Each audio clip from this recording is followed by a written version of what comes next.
खुसीहरू किन्न मिल्ने दोकान हुन्न जिन्दगीको, खुसीहरू किन्न मिल्ने दोकान हुन्न जिन्दगीको, भए पनि भरि भराउ सामान हुन्न जिन्दगीको, भए पनि भरि भराउ सामान हुन्न जिन्दगीको, खुसीहरू किन्न मिल्ने दोकान हुन्न जिन्दगीको, भए पनि भरि भराउ सामान हुन्न जिन्दगीको।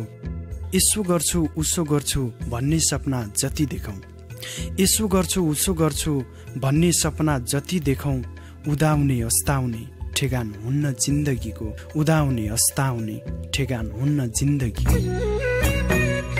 सात समुद्र पारीबाट गोबिएका शब्दका पाहोर, नेपाली साहित्य प्रतिको प्रवासी माया छल्किँदैछ आज परिश्रमको नुनिलो पसिनासँगै यो देशमा अनि नेपाली साहित्यको यो दुनियाँमा। नेपाली हामी कार्यक्रम प्रवासमा नेपाली साहित्य, नेपाली साहित्य अब हरेक हप्ताको शनिबार बिहान 8 बजेदेखि 8:30 बजेसम्म रेडियो पाल्पा 97.1 मेगाहर्जमा र इन्टरनेट अनलाइनको www.palpafm.com मा गुन्जिँदैछ नेपाली मनका शब्दरूपी भावनाहरू।